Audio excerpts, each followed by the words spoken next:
দিলীপ ঘোষের বাংলোয় হামলা, দিলীপ ঘোষের জামা প্যান্ট খোলার হুঁশিয়ারিও দিয়েছিলেন এবং দিলীপ ঘোষের বাংলোতে আজকে হামলা চালানোর দিলীপ ঘোষের একটা বক্তব্য অত্যন্ত দায়িত্ব জ্ঞানহীন বক্তব্য। পাকিস্তানে যাও, বাংলাদেশে নামাজ পড়ো, আর মুসলমানদেরকে। এদিকে আজ পশ্চিমবঙ্গে মুসলিমদের আক্রমণে দিলীপ ঘোষের প্রাণ সংকটে। ভারতের মধ্যে নামাজকে নিষিদ্ধ করার চেষ্টা করেছিল, এইবার মুসলিমরা ভয়াবহ রূপ ধারণ করে নরেন্দ্র মোদীও বিপদে পড়ে। অন্যদিকে শুভেন্দু অধিকারী ক্ষমতা হারাচ্ছে পদত্যাগ করে। বিজেপির সাবেক রাজ্য সভাপতি ও সাবেক এমপি দিলীপ ঘোষ বাড়িঘর ভাঙচুর চালানো হয়েছে। বুলডোজার কর্মসূচি ঘোষণার পর থেকেই বিক্ষোভ শুরু হয়। এ সময় তারা বিভিন্ন স্লোগান দেন। ভারতে নামাজ পড়া যাবে না, কেন? ভারত কি তোর বাবার? আমি কসম করে বলতে পারি, সেই সকল নেতাগুলো আজ যদি বাংলাদেশের মাটিতে থাকতো, এতক্ষণ পর্যন্ত বাংলাদেশ উত্তাল হয়ে যেত। আজ তারা ভারতে থাকে বিদায় হয়তো বা বেঁচে যাচ্ছে। তারা নিয়েছেন কেন? হাইজ্যাক করেছেন। আর নতুন দলে গেলে পুরনো পাপও ধুয়ে যায় না। যারা এই পাপের সঙ্গে ছিলেন তারাও গায়ে দাগ লেগেছে, তাদেরকেও। দিলীপ কি বলেছে বলে চিৎকার করলে কিছু হবে না। দিলীপ বলেনি, দিলীপের কণ্ঠ দিয়ে বেরিয়েছে এই কথাটা। আরএসএস এর নীতিমালা এবং ওটা অমিত শাহ নরেন্দ্র মোদীর কথা। দিলীপ ঘোষের উপর রাগ করলে হবে না, বুঝতে হবে দিলীপ ঘোষ যে কথাটা বললো এটা কি দিলীপ ঘোষের কথা। পশ্চিমবঙ্গ সহ সম্পূর্ণ ভারতে এখন দিলীপ ঘোষকে নিয়ে তুলপাড় পরিস্থিতি চলছে। মুসলিমদের নামাজের উপর নিষেধাজ্ঞা দিয়েছিল আবারও দিলীপ ঘোষ। এইটাকে কেন্দ্র করে এখন মুসলিমরা দিলীপ ঘোষের বাড়িতে আক্রমণ করে এবং দিলীপ ঘোষের খারাপ অবস্থা করে। দর্শক শ্রোতা, এই ঘটনাকে কেন্দ্র করে আজকে শুভেন্দু অধিকারীও ফেসে যায়, সেও ক্ষমতা হারায়। কারণ নরেন্দ্র মোদীর সরকার এই ঘটনাগুলো ঘটাচ্ছে, পশ্চিমবঙ্গে মুসলিমদের উপর অত্যাচার করছে। এইটা দেখে আন্তর্জাতিক বিভিন্ন দেশ এবার ভারতেও চাপ দিচ্ছে। আপনারা দেখতে পারবেন এই মুহূর্তে দিলীপ ঘোষের অবস্থা এবং পশ্চিমবঙ্গের রাজপথে যে ধ্বংসলীলা, সবকিছুই আপনাদের সামনে তুলে ধরবো। দিলীপ ঘোষের একটা বক্তব্য অত্যন্ত দায়িত্ব জ্ঞানহীন বক্তব্য। কোন হরিদাস পাল? পাকিস্তানে যাও, বাংলাদেশে নামাজ পড়ো। আরে তোমার মুসলমান নাকি তোমার কাছে দরবার নিয়ে গেছে নাকি, বলেছে নাকি যে এটা কেন করছেন? বা এই প্রতিবাদ হচ্ছে আসছে, যোগ দিবসে অংশগ্রহণ করবে, 21 তারিখে হবে, সেটা ভালো জিনিস। গত দিনে আপনার এই ঈদের নামাজকে কেন্দ্র করে মুসলমানদেরকে রেড রোডে নামাজ পড়তো, এরা দীর্ঘদিন ধরে পড়ে আসতো। যারা আপনার মুসলিম বিদ্বেষী যে সমস্ত ব্যক্তিগুলো, যারা বলবো আর কি দেশকে ভালোবাসে না, তাদেরকে সেই কথাই বলতে চাই। এখানে রেড রোডকে যে এই বিগত কয়েকদিন থেকে যে বন্ধ রাখা হয়েছে, সত্যি বিরাট একটা সমস্যা। আমি আজকে আলিপুরকোট থেকে হাইকোর্টে আসছিলাম, আমার গাড়িটাকে ঘুরিয়ে দিল পার্ক স্ট্রিট হয়ে, বাউন্ড হয়ে। এবং এই রেড রোডটা হচ্ছে কলকাতার একটা প্রাণকেন্দ্র, একটা হৃৎপিণ্ড। তো সেখানে সেই রাস্তাটাকে এরকমভাবে অনির্দিষ্টকালের জন্য বন্ধ করে রাখা, এটা সঠিক সিদ্ধান্ত নয়। প্রধানমন্ত্রী আসছে, যোগ দিবসে অংশগ্রহণ করবে, 21 তারিখে হবে, সেটা ভালো জিনিস, আমরা ওয়েলকাম করি। এবং রেড রোডেই হোক, তো সংশ্লিষ্ট দিনে হোক বা একটা দিন, এরকমভাবে তার অনেক দিন থেকে বন্ধ রাখা, এটা একটা বিচক্ষণ সিদ্ধান্ত নয় গভর্নমেন্টের, এটা ঠিক হয়নি। আর বিগত দিনে আপনার এই ঈদের নামাজকে কেন্দ্র করে মুসলমানদেরকে রেড রোডে নামাজ পড়তো, এরা দীর্ঘদিন ধরে পড়ে আসতো। তো এখনকার সরকার বলেছিল যে রাস্তা বন্ধ করে কোনো নামাজ হবে না, কেন জনসাধারণ অসুবিধা হবে। তো তার জন্য বিকল্প ব্যবস্থা করেছিল রেড রোডে নামাজের, এটা খুব ভালো ব্যবস্থা। ব্রিগেডে নামাজ হলো, কোনো অসুবিধা নেই। আমরা সকলেই মুসলিম সমাজ এরা খুশি মনেই ওটা মেনে নিয়েছিল। এখন এই মুসলিমদেরকে নাম নিয়ে একটা টিআরপি পাওয়ার জন্য কিছু কিছু মিডিয়া বলুন বা কিছু কিছু রাজনৈতিক মুসলিম বিদ্বেষী যে সমস্ত রাজনৈতিক নেতারা, তারা সেখানে কিছু কিছু গরম বক্তব্য দিচ্ছে, এটা ঠিক নয়। সম্প্রতি আমি দেখলাম দিলীপ ঘোষের একটা বক্তব্য অত্যন্ত দায়িত্ব জ্ঞানহীন বক্তব্য। কোন হরিদাস পাল? পাকিস্তানে যাও, বাংলাদেশে নামাজ পড়ো। আরে তোমার মুসলমান নাকি তোমার কাছে দরবার নিয়ে গেছে নাকি, বলেছে নাকি যে এটা কেন করছেন, বা এই প্রতিবাদ হয়েছে নাকি? আর হলেও যদি, সেটা তো ন্যায্য হবে, 1 নম্বর। আর মুসলিমরা এই দেশের কোন হরিদাস পাল, এটা কী ধরনের কথাবার্তা, একটা বাজে মন্তব্য। তার সঙ্গে সঙ্গে বলবো, মুসলমানরা এই দেশের একটা পার্ট অ্যান্ড পার্সেল। স্বাধীনতা সংগ্রামে মুসলমানদের বিরাট অবদান। আপনি দিল্লিতে যান, আপনি ওখানে তো ওখানে যে সমস্ত স্থাপত্যগুলো রয়েছে, বা যে আপনার মনুমেন্টে আছে, যে দিল্লিতে লালকেল্লার ওখানে, লালকেল্লা না আপনার এইতে ইন্ডিয়া গেটের ওখানে, ম্যাক্সিমাম সব মুসলিমদের যারা শহীদদের নাম, যারা দেশপ্রেমিক বা দেশকে স্বাধীন করেছে। এখানে হিন্দু মুসলিমের ব্যাপার নয়, আমরা সকলে ভারতবাসী। তো এখানে একটা বিভাজন সৃষ্টি করা, এটা ঠিক নয়। আর দিলীপ ঘোষ সাহেব, ওনাকে আমারও ভালো লাগে, কথাবার্তা চাঁচাছোলা কথা বলে ভালো, এবং ব্যায়াম ট্যাম করে, ভালো একটা শরীরচর্চা করে। কিন্তু সেই ব্যক্তি এই ধরনের দায়িত্বহীন মন্তব্য করলে এটা ঠিক নয়। কেননা উনি আজকে মন্ত্রী হয়েছে, মন্ত্রী হয়েছে তার আগে ওনাকে শপথ বাক্য পাঠ করতে হয়েছে, সংবিধানের শপথ, যে সংবিধানের সেকুলার কথা বলা আছে। তো সেই সংবিধানের শপথ নিয়ে সংবিধানকে লঙ্ঘন করা এবং সংবিধান বিরোধী কথাবার্তা বলা এটা ঠিক নয়।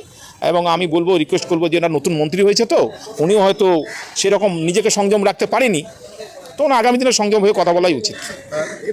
বেশ কিছু মিডিয়া পার্সন আছে, তারা যখন দিলীপ ঘোষকে এই প্রশ্নগুলো করছে, দিলীপ ঘোষ যখন মুসলমানদের যাচ্ছে তাই করে কথা বলছে। এই মুহূর্তে আমি দাঁড়িয়ে রয়েছি ঐতিহাসিক রেড রোডে। যে রেড রোড কলকাতার ব্যস্ততম রোড, সেই রেড রোড একেবারেই বন্ধ করে দেওয়া হয়েছে।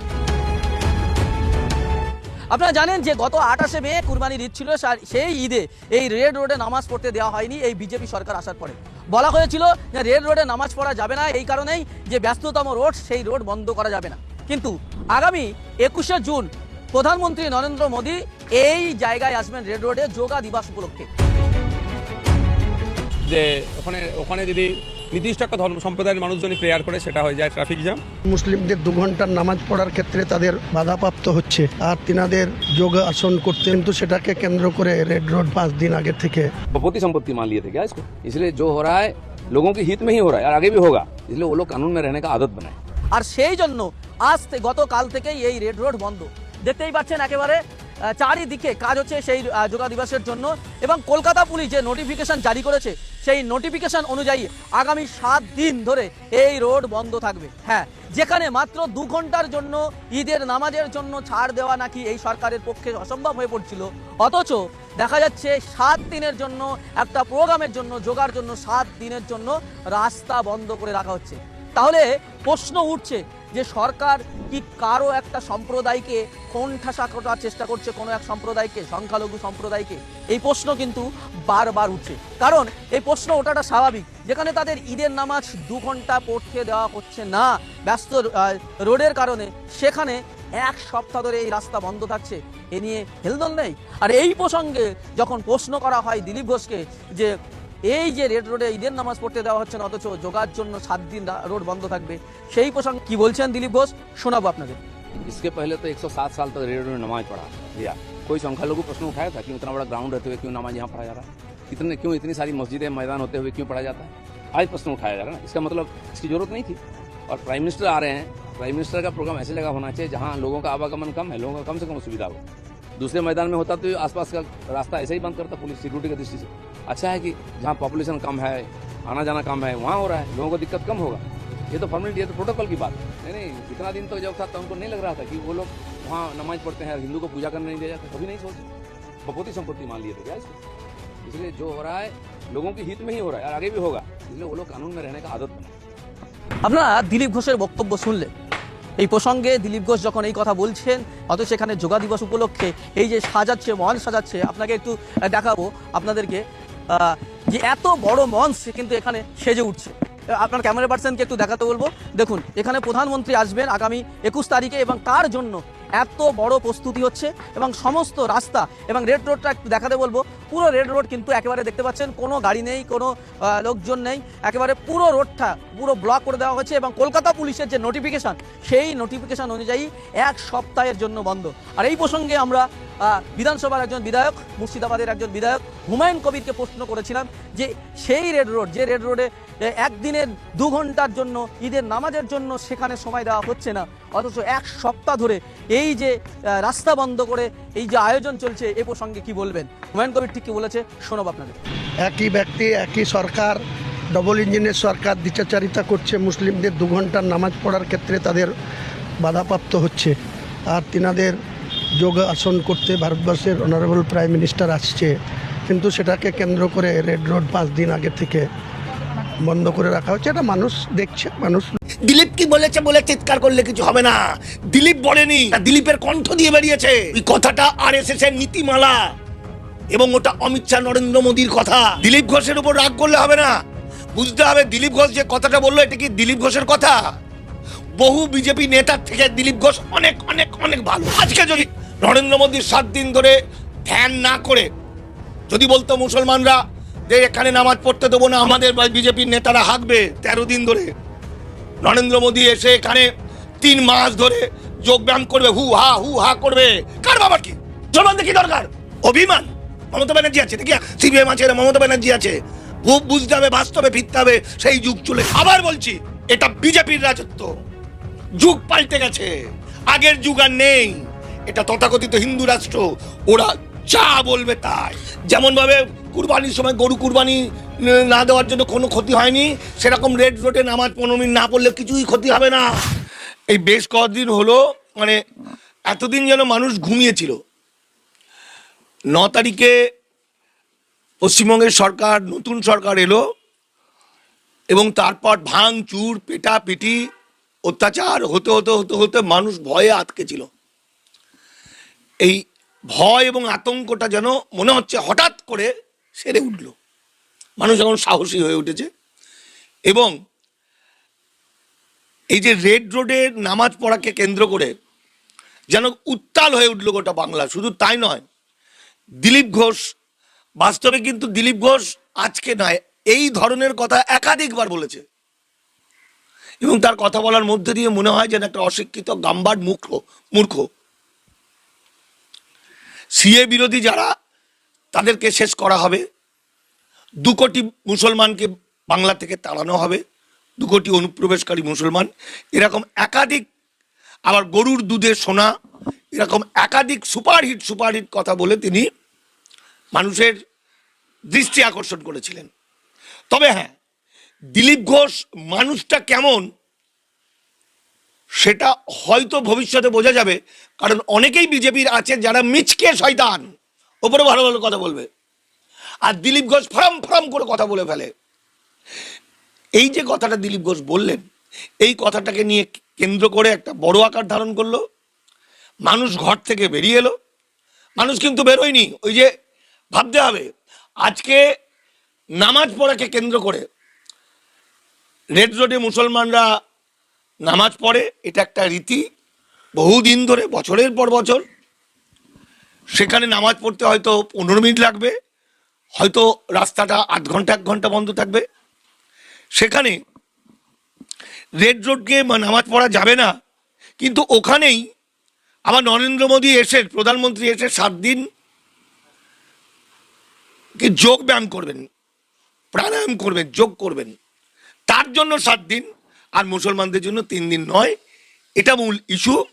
এই ইস্যুকে কেন্দ্র করে দিলীপ ঘোষ যে কথাটা বলেছেন, যে ভাষায় বলেছেন, যেভাবে ঘৃণা ছড়িয়ে দিয়েছেন মুসলমানদের সম্পর্কে, এবং বলেছেন ওরা কারা, হরিদাস পাল বাংলাদেশে যাক, পাকিস্তানে যাক, এই কথাগুলো মুসলমান সমাজের অত্যন্ত দুঃখ লেগেছে, ব্যথা লেগেছে, লাগাটা স্বাভাবিক। কিন্তু আমার কাছে প্রশ্নটা অন্যখানে, যখন আমার বাংলার লক্ষ লক্ষ মানুষকে, মুসলমান ভাই এবং এপারের SC ST OBC কে যখন আজকে গিয়ে এই গণতন্ত্র আর গণতন্ত্র নেই, কোথাও গিয়ে একটা শ্রেণী বিন্যাস হয়ে গেছে, এবং সেটা আজকের মানুষের কাছে খুবই স্পষ্ট। যে রেড রোডে রাস্তা বন্ধ করে যে মানুষের তারা দুর্ভোগের কথা বলছিল বিজেপি, যে নামাজ পড়লে দুর্ভোগ হয়, তো তারাই হচ্ছে এখন রেড রোড বন্ধ করে তারা সেখানে যোগ দিবস পালন করবে। কিন্তু আমি ব্যক্তিগতভাবে মনে করি যে দেখুন, যে রেড রোডে রাস্তা বন্ধ করে যে মানুষের তারা দুর্ভোগের কথা বলছিল বিজেপি, যে নামাজ পড়লে দুর্ভোগ হয়, তো তারাই হচ্ছে এখন রেড রোড বন্ধ করে তারা সেখানে যোগ দিবস পালন করবে। এবং তারা এমন একটা দিনে সেখানে করবে, প্রধানমন্ত্রী আসবেন সেখানে এমন একটা দিন, যে 21 তারিখে, সেই দিন আমরা জানি সর্বভারতীয় নিট পরীক্ষা, তার জন্য ছাত্রছাত্রীরা, অভিভাবকরা তারা হচ্ছে যে রাস্তায় থাকবেন, তারা হচ্ছে যে পরীক্ষা কেন্দ্রে পরীক্ষা দিতে যাবেন। তাহলে এরকম একটা দিনে রেড রোড বন্ধ থাকবে। এবং আজকে আমরা বামপন্থী ছাত্রছাত্রীরা মিলে আমরা কলেজ স্ট্রিটে একটা মিছিল করার আমাদের পরিকল্পনা ছিল। এই রেড রোডের এই প্রোগ্রামের জন্য আজকে কলেজ স্ট্রিটে মিছিল করতে পুলিশ আটকাচ্ছে। হ্যাঁ, তাহলে এখানে একটা জিনিস খুব পরিষ্কার, যে তারা চূড়ান্তভাবে ধর্মীয় সাম্প্রদায়িকতা সৃষ্টি করতে যেমন চাইছে একদিকে, তেমনি অন্যদিকে গণতান্ত্রিক আন্দোলনকে তারা দমন করার জন্য তারা এসব করছে। দিলীপ ঘোষ বলছে যদি কারো নামাজ পড়তে হয় তাহলে বাংলাদেশ। দিলীপ ঘোষের এই বক্তব্য, এটা আমাদের দেশের যে ধর্মনিরপেক্ষ যে চরিত্র, তার একদমই পরিপন্থী। আমরা একে একদমই সমর্থন করি না। ছাত্র সমাজ তাদের এই বক্তব্যকে একদমই বিরোধিতা করছে। একটা রাজ্যের সরকার যে ক্ষমতায় এসে সবার আগে 7 মিনিট ধরে নামাজ পড়াটাকে তারা রেড রোডে বন্ধ করে এক বিজয় উল্লাসে মেতে উঠেছে, এবং আমরা দেখতে পাচ্ছি 7 দিন কন্টিনিউ রেড রোড বন্ধ থাকবে। এখানে সব থেকে বড় প্রশ্ন প্রশ্ন সাধারণ শিক্ষার্থীদের উপর যাচ্ছে, তাদের অধিকারের উপর আঘাত হচ্ছে, যে কারণ নিট দুর্নীতি। আপনারা তো দেখলেন এখানে কি কথা হচ্ছে, অনেকেই কিন্তু অনেক কথা বলতেছে, বিশেষ করে এখানে দেখতে পাচ্ছি আমরা দিলীপ ঘোষের বিষয়ে কথা হয় এবং পশ্চিমবঙ্গের রাজনীতির মধ্যে একটা ধ্বংসলীলা হচ্ছে এবং দিলীপ ঘোষে যে অসংখ্য মন্তব্য করে আজকে বিপদে পড়ে এবং এই মুসলিমদের বিরুদ্ধে যে অনেক কথা বলে, এগুলো দেখেছি গাইজ। এই বিষয়গুলো দেখে এবং পশ্চিমবঙ্গের রাজনীতি নিয়ে আপনার মন্তব্য কি, আপনার গুরুত্বপূর্ণ মন্তব্য অবশ্যই আপনারা আমাদের কমেন্ট বক্সে লিখে যাবেন। সর্বশেষে আপনাদের কাছে আমাদের কাছে ছোট রিকোয়েস্ট থাকবে, আপনারা আমাদের চ্যানেলে নতুন দর্শক হয়ে থাকলে চ্যানেলটি সাবস্ক্রাইব করবেন এবং পাশে থাকা বেল বাটন বাজাবেন যাতে করে নেক্সট ভিডিওটা সবার আগে আপনাদের কাছে পৌঁছে যায়। ধন্যবাদ।